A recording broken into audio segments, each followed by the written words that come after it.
Hey all, welcome back to Steer Sir. Today we're going to be doing a salmon rillette with some pumpernickel toast that we're going to be toasting in some garlic oil. It's going to be really, really nice. And to pair with that, we're going to be doing our brand new Blanc de Noir bubbles. Perfect for the season, perfect for celebrating, and it should be really, really nice with this dish. I'm really excited. So first things first, let's open up the wine, right? We're going to be obviously drinking this, pairing it alongside our dish, but we're also going to be cooking with it just a little bit.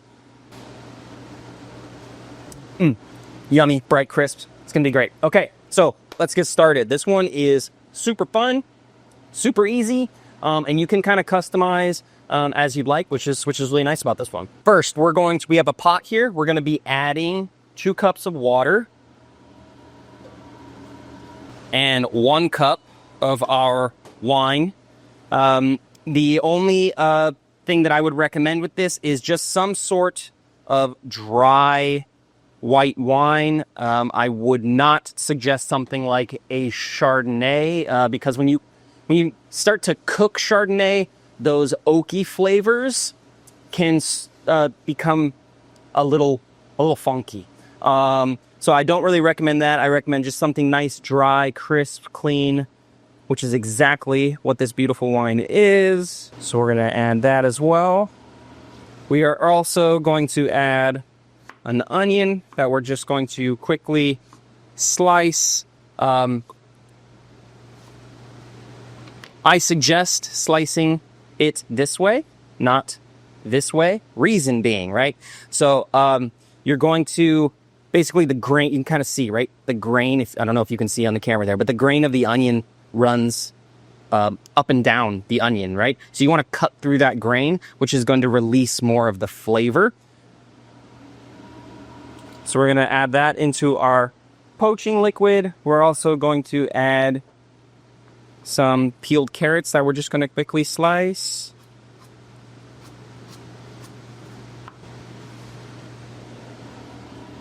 Right in. We're going to add some peppercorns, some crushed garlic, just 2, 3, 4 cloves, however you'd like. We're going to add 1 lemon, which we're just going to slice. We're going to squeeze the juice right in. And then we're going to throw the peels in there. And then last bit is going to be some parsley. We just kind of tied this up into a nice bouquet. Flame on, and we're going to let this come up to a boil, bring it right back down to a simmer. Next, while that is working, we're going to work with our salmon here. So we have 2 salmon fillets. These are both about 6 ounces. So what we're going to do is just take the skin off.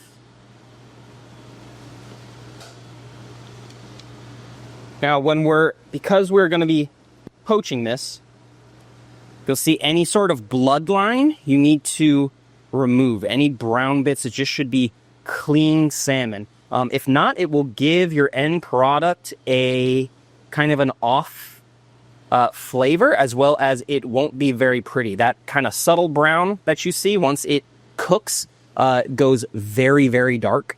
And you'll just see a bunch of kind of dark specks and things in your rillette, which is not nice.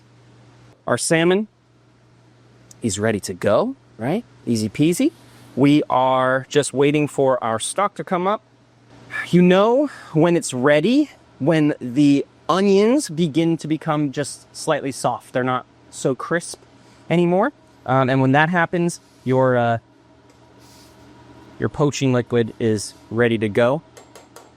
I do suggest when you are making this, if you noticed the cuts that I did, right? They weren't super refined. They're just big slices, big cuts, because it will make it easier once we pull the salmon out to just, if there's anything sticking to the salmon, we can just peel it right off.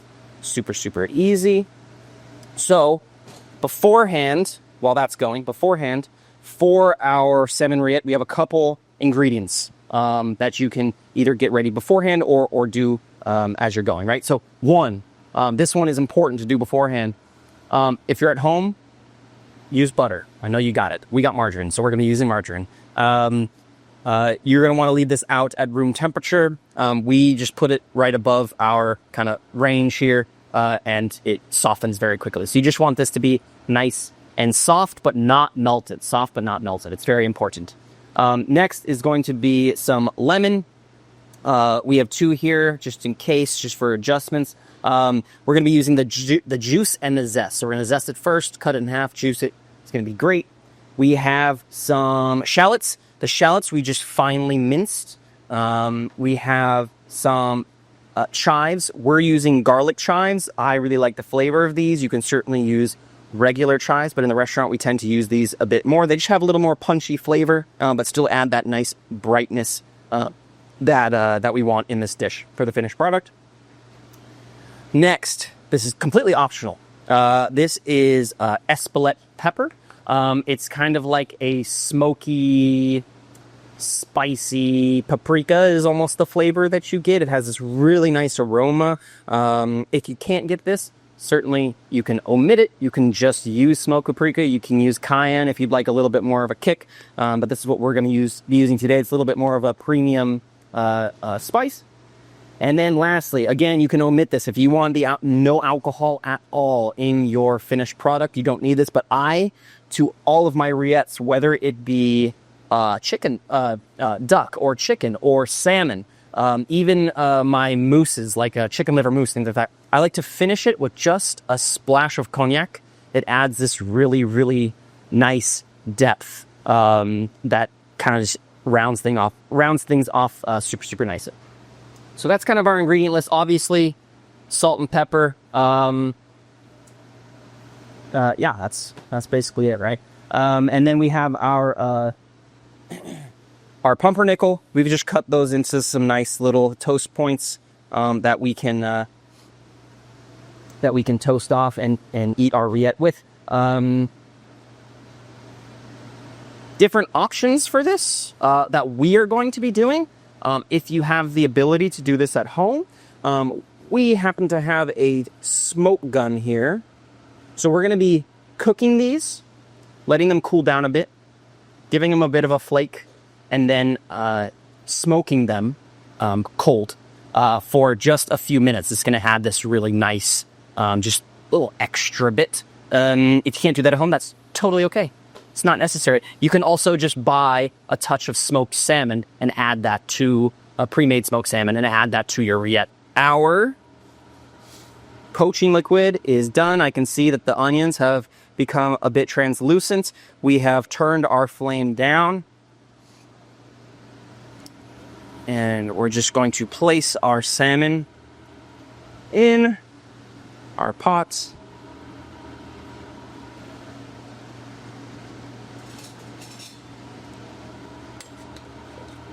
Making sure that they're completely submerged. And we're going to just cook this at a very, very gentle simmer for about 5 to 6 minutes. All right, so our salmon has been going for 5-6 minutes. What we are looking for, what we're hoping for, is the exterior is completely cooked, but the interior is still kind of that medium rare.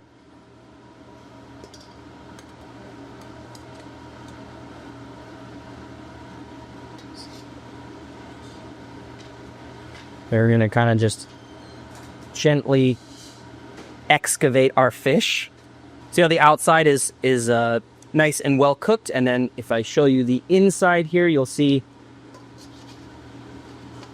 goodness gracious, you'll see that it's still a nice medium rare on the interior. So we're going to take this and we're just going to gently flake it. All right, we're gonna attempt to keep as much texture to this as possible. We want the finished product to look like we made it and we didn't buy it out of a can, right? So, right, you can see that kind of medium rare quality to the fish. Well, we're gonna smoke this really fast.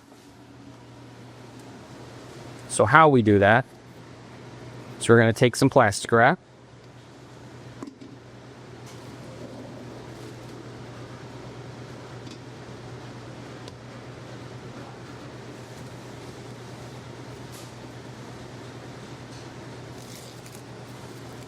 We're going to wrap up our bowl nice and tight.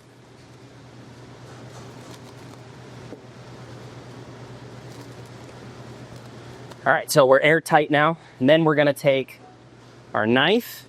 We're going to poke a hole on one side, poke a hole on the other side. Set ourselves up for some success here. We're going to get a couple pieces of tape so we can plug those holes in a little bit. We're going to take our smoke gun. These are really, really fun to use. Depending on the one, if you decide to get one, depending on the one that you get, they can be very affordable. And you can use them for all sorts of fun applications. We have our blowtorch, our mashkia lit this. We're going to turn this on. Okay, so there's basically a little pump in here. It's sucking in air, so this almost stays lit. You can see the smoke pouring out of both ends. We're just going to give this a couple minutes or a couple seconds, kind of do its thing. Plug that up with some tape. Turn this guy off. Plug that up with some tape. Perfect. And that'll just sit for just a few minutes while we kind of put together everything else, right? So let's go ahead and make our toast. So pan, get it nice and hot. Here at you can use any oil you want, right? Here at the restaurant, for our bread service, for one of our fries, we use it for a lot of things. We make garlic confit a lot. So we have a lot of extra garlic confit oil. So it makes wonderful toast. Absolutely fantastic. So we're just going to coat the bottom of the pan.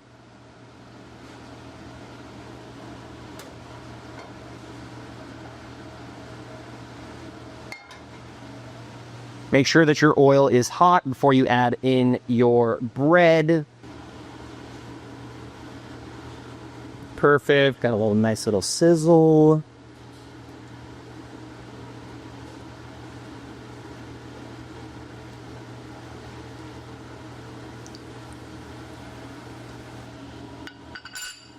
So over to the side here, we're just going to have a little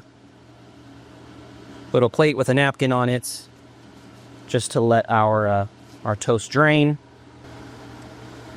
You can use any bread you like. With salmon, I really like pumpernickel. I really like rye.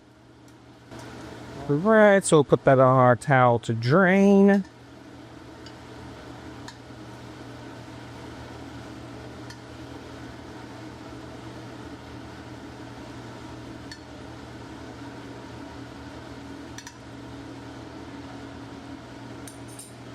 Perfect.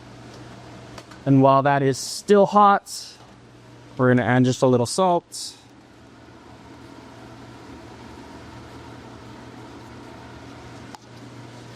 Great. Everything seasoned. All right, so it's been, I don't know, 2-3 minutes, right? That's plenty of time. We're just trying to get a little bit of that smoke flavor onto our fish. And we're going to take this off. It's always fun doing the big reveal, right? To this, we're going to add some lemon juice, some lemon zest, some of our shallots, some of our garlic chives, making sure that we reserve some for a little bit of garnish at the end. We're going to start with about 4 tablespoons of our butter, right? Now, if you're at home, and you do have regular butter, highly recommend. It's delicious. Also, something like creme fraiche would be phenomenal, or, if you don't have access to creme fraiche sour cream, very, very similar. Okay, so we're just gently kind of folding this together, making sure that we don't break things apart too much, because we want to have that nice texture. About a half teaspoon to a teaspoon of our cognac, seasoned with some salt. Oh, once you add that cognac, just that aroma, it comes right off. It's so nice from that warm fish. Touch of our Espelette pepper. Anything that you see that's kind of these, you'll get the pieces that are more cooked, especially like those corners, right? And those will tend to stick together as a big block. So those are the ones that I do recommend you kind of break up a little bit. So we're going to do a quick plate up here. Let's move this to the side. Nice little plate here. Little underliner for our ramekin that we're going to place so it doesn't slide all around, right? And I had in our nice rillettes.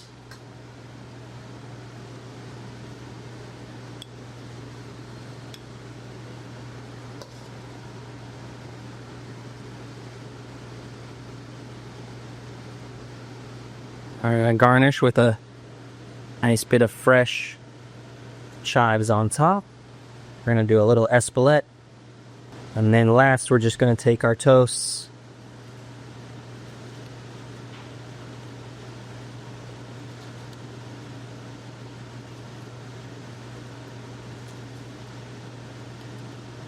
All right, so let's dive in, right? Take it off our cutting board.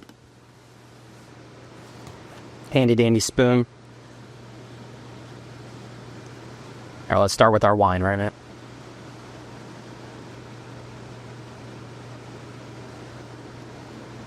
Super flavorful while being delicate. So nice. Great way to kind of, if you're throwing a party for the holidays, you know, this is something I highly suggest. And this is something too that you can make the day before. It's a really nice, easy appetizer. And then great with bubbles. Especially this. This wine is just so different from a lot of the, I mean, we make quite a few different sparkling wines, right? We have our two rosés, our Lineage and our Method Champenois Rosé. We have our Lineage and our Method Champenois White. But the Blanc de Noir is just crisp and clean. Doesn't have kind of those, like the Method Champenois has those kind of almost, at least the rosé has almost like tomato quality to it. That's really, really nice with certain dishes. But this is just perfect. Just nice and clean. The bubbles kind of clean your palate. And you just, want to go in for another bite. So that's what I'm going to do. I hope I see you guys again in the next episode. And I hope that you make this at home. Enjoy.